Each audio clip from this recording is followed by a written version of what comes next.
Hey, check it out. XFX is jumping into the PSU marketplace, and they're doing it with a bang. Stay tuned because I'm going to tell you all about this new 850-watt Black Edition PSU from XFX. Stay tuned.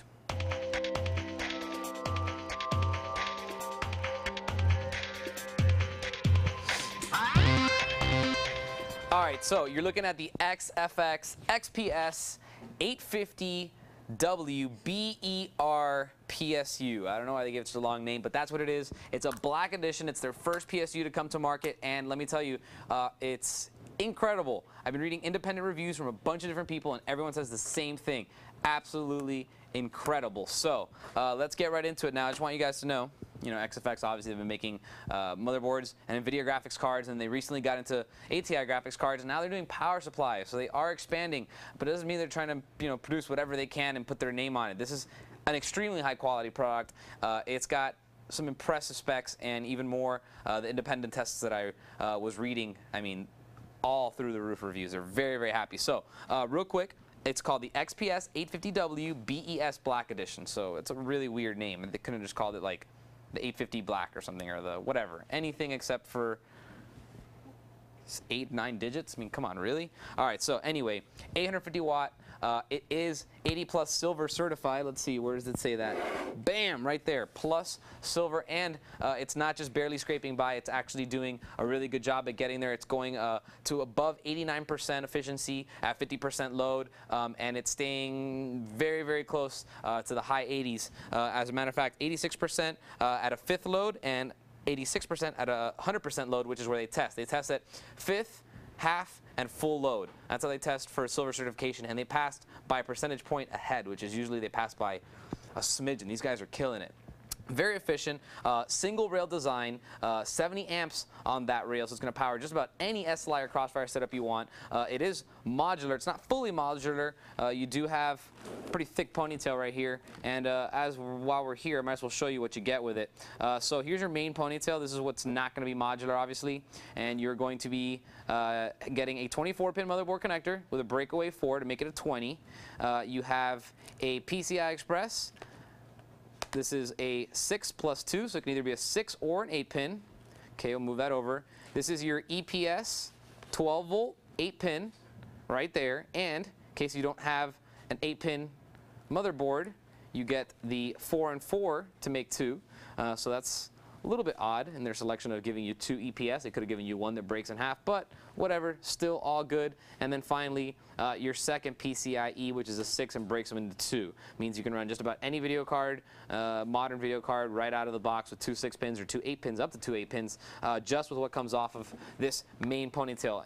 And you'll also notice that all in here, these are all your modular ports. Now, this is a single rail design, so it doesn't really matter where you plug in what. It's all getting its power from the same place, from that single rail.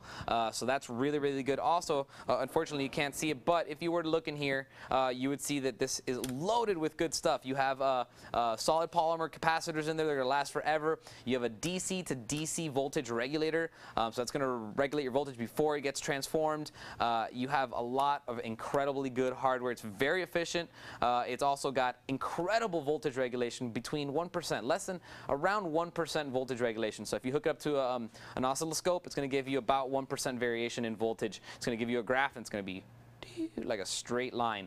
Now, I got some really good benchmarks or reviews from johnnyguru.com, so if you want to check out actual charts, that is where you're going to go as far as that goes. So voltage regulation is very good on this board, and of course, efficiency is good because it is silver certified. So that's all very, very good news. That's the important kind of stuff that you want for gaming rigs. It's the important stuff you kind of want for overclocking setups. You want to have clean power making its way. Now, as far as the modular stuff goes, you got quite a bit of modular cables, and I will go and tell you that you get a really cool Play Hard XFX bag to hold the leftovers that you're not going to use, and that everything is very nicely sleeved, and it looks really, really good. So you have lots of good stuff. You have 11 Molex connectors in total. So some of them are different from others. Like here's 3 in one. So if you have 3 hard drives, you can use this one.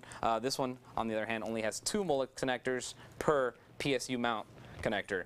So pretty much if you only have 2 hard drives, you can bring out the one that has 2. If you have 3 or 4, you can bring out the ones that have 4. You're going to get 11 in total though, so that's more than enough for most hard drives. Also on here you have 8 Molex connectors in total. So here are your Molexes. This one happens to have 3 Molex connectors, but you're going to get 8 in total. Also, here are your graphics cards. Let's see, where are your graphics cards? Too many cables. Oh, here they are. Oh, nope, no, those are the main ones. Here we go. Graphics cards. So, PCI Express, again, these are 6 with a breakaway to 2. This is a straight up 8 that goes into the back of the PSU, and on the other end, you have a 6 plus 2 to give you a total of 8. And if you want to use these, you have 2 of these extra. So remember, you have 2 already over here, and you get 2 more, and it's going to let you do Crossfire and SLI with no problems. And also, while we're here, somewhere in here is 2 floppy disk drive cables. And I don't know, oh, here they are. Here we go, the most useless cable ever. But it's here in case you want it. So if you have a floppy array and you're using some big floppies, you can definitely do that. Now, I also want to mention kind of the design of this thing is really cool. 135mm fan. Very, very quiet 135mm fan, I might add. It is ball bearing. You're barely ever going to hear it. It is kind of bright looking with that yellow, but it still looks kind of cool and very, very quiet. No matter how hot it gets, it's going to stay very, very quiet. You know, again, it's not going to go up even if you heat up the room. From the reviews I've read, it's just consistently silent, very, very quiet. So, I mean, it's very quiet. It's got excellent voltage regulation. It's got awesome efficiency. Everything is really, really good on this power supply. You're getting 70 amps on the 12-volt rail. If you want to zoom in over here so you can see what you're getting. 3.3 volt and 5 volt voltage regulation is excellent, within 1%. So is the plus 12, it's just slightly over. 840 watts on the 12 volts, 70 amps.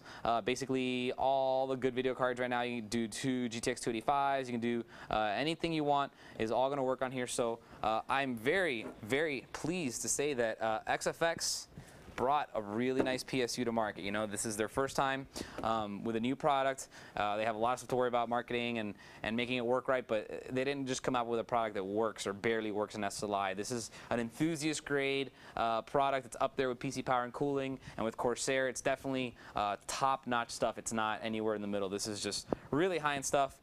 As far as looks go, some people might not like it. I think it's pretty cool, and it is black edition, so that's pretty cool. So I think it's a great product. XFX 850 watt PSU. If you have any questions on it, feel free to email me, and I'll see you guys next time. For more information on the XFX 850 watt black edition PSU, type in P450-9200 into the search engine of any of these major retailers. For Computer TV, I'm Albert.